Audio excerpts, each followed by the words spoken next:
Welcome to the Adhocracy Show. On today's show, Happy International Women's Day! you get to meet Zach the Tall Intern.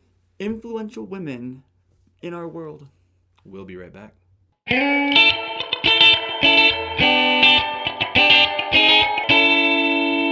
Welcome back. I'm JD Melville. And I'm David Landeen, and welcome to the Adhocracy Show, where every week we geek out about advertising, marketing, art, and design. Yeah, and if you are here for the first time, welcome. We are so glad you are here. Make sure to click the subscribe button right below me.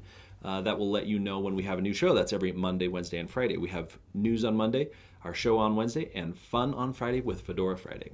If you're here for the second time, thank you for staying around and not being scared away by our geekiness and awkwardness. Absolutely.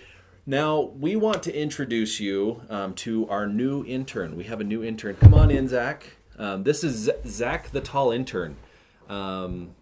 Here he is. Hi, Zach. Hello. All right, Zach. Zach is doing a lot of different things for us. He's been doing research, so a lot of the episodes that you've actually recently seen, he's had a hand in it, these hands. And as well, he's working on some social media stuff, and he's got some art that you will actually see featured on our show in some episodes coming up. Yep. Pretty excited about that. So what kind of things are you into, Zach? I really like to draw, and I really like to ski. Those are my two favorite pastimes. Nice. As much as I can. Yeah. He's got some fantastic art. Tell us maybe some of your favorite ad campaigns. What kind of ads really excite you? Probably my favorite ad is the Heinz Ketchup 2016 Super Bowl commercial with the little wiener dogs.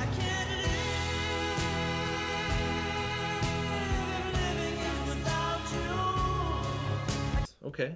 And then I really like all of the Arby's Twitter campaign stuff. So what is Arby's doing on their Twitter campaign? What kind of things? Well, they take a lot of stuff from pop culture, and they'll use their just their food and the cardboard that they have in their boxes, and they just make little art out of it and make art out of video games or movies that just came out. It's just kind of fun. Nice. So that is Zach the Tall Intern. Thanks for all your work and helping us out, and he's going to be helping us out on a lot of stuff. So a lot of research for a lot of these episodes, including this one. In fact, this one was pretty much completely written by Zach. Yeah. And give us a thumbs up if you like seeing Zach the Tall Intern, and also you can write some questions to Zach. We can ask him. Yeah, if you have questions for Zach, let us know. Put us in the comments below, and Zach will maybe answer them. Yeah, we'll screen them. Yeah, don't worry. All right, so on to our main story today. No, you might know that it is International Women's Day. Happy International Women's Day. I don't know if I'm allowed to celebrate it, but I think I can. Is it bad if I do? I will be celebrating for the women in my life. I can't. I can't. I have a lot of women in my life. I do have a lot of women in my life too. And when I say that, it's my wife, my mom, my in-law, mother-in-law, my daughter. Yeah, sisters. One sister. You have sisters. I have sisters. So and they're all they all watch. Thank you guys. Yeah, gals, girls, women, ladies. But we want to talk about some. As you know, this show is all about advertising, marketing, art, and design. And as much as we think from Mad Men that marketing is a man's world, it is very much influenced by women throughout history, and there have been some very influential women. Peggy was really the springboard for Dawn, right? Behind every ad man is an equally great ad woman, right? That's what I've always said. And looking throughout the time of advertising art, there are many names that we can come up with. In fact, doing research on this, it was so hard for us that we just made Zach do it. Yeah, we pretty much just said pick a couple because the lists are top 30, top 50, top 100 in this area, in that area, overall. And a lot of these women aren't just in a list of top women. Sometimes they win awards, and sometimes they are, influential in their industry completely. So, for your viewing pleasure, and actually I probably shouldn't say that. Anyway, for you, we have the 4 women who have influenced advertising, marketing, art, and design, and we are going to start off with marketing. So starting with marketing is Viveka Chan. There's actually a couple videos of her out there, and they're pretty great. They're really interesting. She is the founder and CEO of WeMarketing. Now, they are specifically focused in and around China. That's kind of their area of operation. Which maybe if you're watching this in the United States, maybe why you aren't very familiar with them is because they're based out of China. But they do have a very large international focus, and they say that their mission statement is to help to help global brands localize and local brands globalize. So a lot of stuff that they do is one, take local companies and brands and work to get them in markets outside of China, as well as brands that want to get into China. They're a great resource for them because they know these markets. In fact, I think it's a third of their clients are in international people advertising, and their clients include Campbell Swanson, Marriott Rewards, and Staples. So, and I mean, they also have been doing things for Mercedes-Benz, Estee Lauder, Clinique, so pretty big clients. And is she good at this? She's very good at this. They have 80 million in billings, annual billings, at least at the time. And that's not Billings, Montana. No. And they have over 200 employees working. So they're pretty great. And she has, if you go to the company WeMarketing and look under her profile, there is a list, and it's 25 to 50 deep in awards. Some of these include the Global 100 Most Influential Women in Advertising, in the Groundbreaking, which is cool by Ad Age. As well, there is the Most Successful Women from Jessica Magazine, China's Top 100 Entrepreneurs. So that's not one that's just a women-focused one. That's Top 100 Entrepreneurs. Most Influential People in China, 30 Years of Advertising History by China Advertising. And she's a little powerhouse. Like she has a lot in a small package. In fact, she has a TED Talk. She wanted to be the first woman to talk at TEDx in China, and she was. Wow. And her talk was all about firsts. Like, she wanted to be first. So she talks about firsts, like being first. And it's titled First, or coming in second, then first. And she talks about how, like, she has a daughter who was into ice skating and in the Olympics, and how, it's kind of like the goal is to kind of come into second, see what they're doing, and then break into first. And so she has a great talk on that. So that's our first Viveka Chan. Great. That's our woman in marketing. Yeah. So next up is advertising, and this is Bernice Fitz-Gibbon. She's an American advertising pioneer and has worked in retail advertising. She's very influential in retail advertising. She was alive from 1894 to 1982. Born in Wisconsin. Born the day, or died the day I was born. The day or the year? The year. Okay, I was like, that would be day. Crazy. I'm Fitzborn. Just kidding. Anyway. That'll make sense later. So, she kind of like, this was a woman who really worked her way up. Yeah, because she came from a farming community. Yeah. Grew up on a farm in Wisconsin, small newspapers, then worked at Marshall Fields. Then she went to New York, where she worked for Macy's, and then worked for Gimbel's, and like just slowly worked her way up until she really took over the advertising and became very influential in both Macy's and Gimbel's advertising. She actually came up with a few slogans that I'm too young to remember. But the slogan, "It's great to be thrifty," from Macy's, and Gimbel's slogan, "Nobody but nobody understands Gimbel's." Undersells. Oh, that's true as well. And if nobody undersells Gimbals. And that's something, if you've watched the new show Goldbergs, they talk about Gimbals a lot. The mom is all about Gimbals, and she coupons like a super couponer. Like, they have like $1,000 and they get it down to like $200 or like $80 because of the way that it's great. So this kind of stuff, I mean, definitely was a big part of the 80s, especially because when, shows are looking and pointing back to it, Gimbals And so in 1982, she was added to the Advertising Hall of Fame. It also says the American Advertising Federation stated that a strong emphasis on language and observation was at the heart of her management philosophy. As a result, a Fitz-trained copywriter became a very hot commodity. Yeah, so she was all about the retail environment. She was retail, the marketing side of that, and she worked in a lot of things like fashion shows and demonstrations, lectures, dance instruction into all of her stuff. And so there was a lot of stuff that she had a lot of influence on. So that was advertising, Bernice Fitz-Gibbon.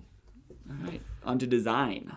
Now in design, this may be a name you've heard of. Yeah, you've maybe heard Coco Chanel.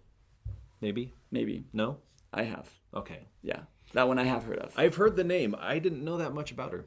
Yeah, well, to tell you the truth. I mean, I know, there was a movie. I know there was a movie? Okay, I don't know that much. Yeah, I think it was actually named Coco.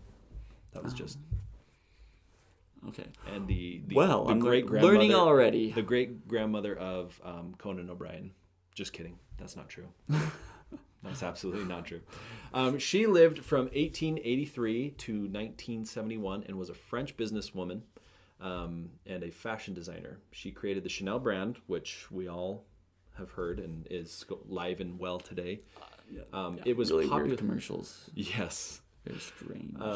Popularized by casual chic, sporty style for women.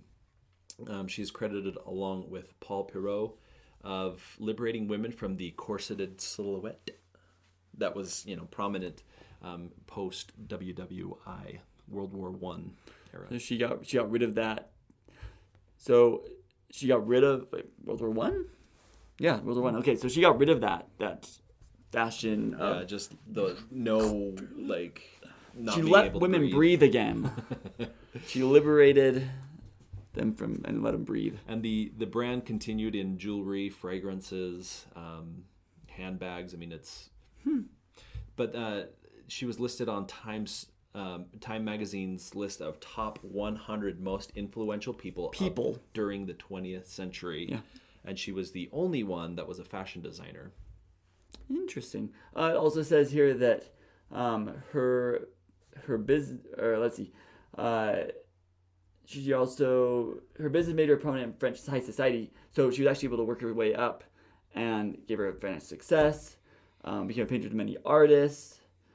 So she not only changed a lot of things, but she helped be a patron to a lot of artists. I mean, that's... Yeah, helped. We could use a patron. We could use a patron.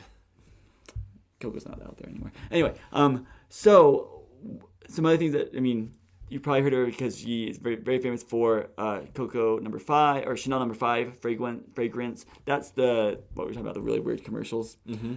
Chanel just does. I mean, that's kind of with all fragrance. They're all commercials. They're all kind of weird, bizarre. And the Chanel little black dress. Everyone needs a little black dress. Here on the Adhocracy show, we have the little black ties. Which everybody needs one of those too. All right. But she's credited with having, just a lifelong passion, ambition, energy, and determination. Fun fact, one summer she came back from vacation and forgot to put on sunscreen and was like a little tan. And that is the reason everybody tans now. That's like the beginning of skin cancer in America. No, but she started the trend of having tan skin before you wanted to be very, very pale. Because everyone's looking at her for fashion. For fashion advice. And she just started comes that trend. And she had just this tan skin. And, yeah, so that's where we get that from. That's what happens when you're influential is She designed our skin tone. Nice. So that was Coco Chanel. And in the art category, we're going to cover Louise Elisabeth Vigier Labron. Wow. You said that really well. I probably said it wrong, but... Hey, it sounded good. It sounded kind of French, didn't it? Yeah. Probably not. Well, if you couldn't tell from how I pronounced it, she is a French painter, alive from 1755 to 1842. And she was in the Rococo neoclassical style. She learned to paint as a child, so... A lot like me. I painted as a child. I learned to paint. Finger paint? Yes. Yeah. But she was actually professionally painting portraits when she was a teenager, which is Like you. like me. I don't know if I'd professionally. I don't think I could say professionally painted stuff. Like I definitely drew things, but she became a court painter for Marie Antoinette at the Palace of Versailles, and painted portraits of the Queen and her family for 6 years. And then during that French Revolution, she fled because, of course, she had ties to the monarchy. So she had to leave, traveled across Europe. People loved her because, she was a pretty good painter. There were a lot of aristocrats out there. When the Queen wants you to paint their family, I would consider that you're a pretty good painter. You kind of have a seal of endorsement that kind of goes anywhere. Like the French court basically hired me, but she went to Russia where she painted portraits of Queen Catherine and her daughters, and she actually eventually ended up back in France. It's a fascinating story. I mean, really had to be one, to escape the French Revolution, to be able to get into high society. And, painting professionally as a teenager, that's a pretty big deal. So that is our art women for International Women's Day. Yeah. So let us know in the comments below what you thought of these different categories and ladies. Yeah, are there any other women that we missed or that could have been on this list? I mean, there's like 100 women that could have been on this list. There are lists thousands of women. Thousands, yeah. But any that really you feel like we should have. Yeah, someone that stands out to you. We'd love to hear and learn more about that for this very day. Thank you so much for liking, commenting, subscribing, and sharing our stories and our videos. We really appreciate it. Make sure you follow us on Facebook, Twitter, and Instagram, where you can see maybe some of Zach's art. We'll be posting that on there, maybe sometime. We'll do a reshare, maybe. Yeah, it's great. It's great. Or go follow. Don't squint. We'll go follow Zach on Instagram. Oh yeah. Yeah, so you should do, because he has some awesome stuff there. And for your Wednesday, what do we got for Wednesday? We have a video for you to watch. I love this topic first because, I think I'm selected here because I'm someone who loves and enjoy being first. But I guess first really means a lot of things, like different things to different people.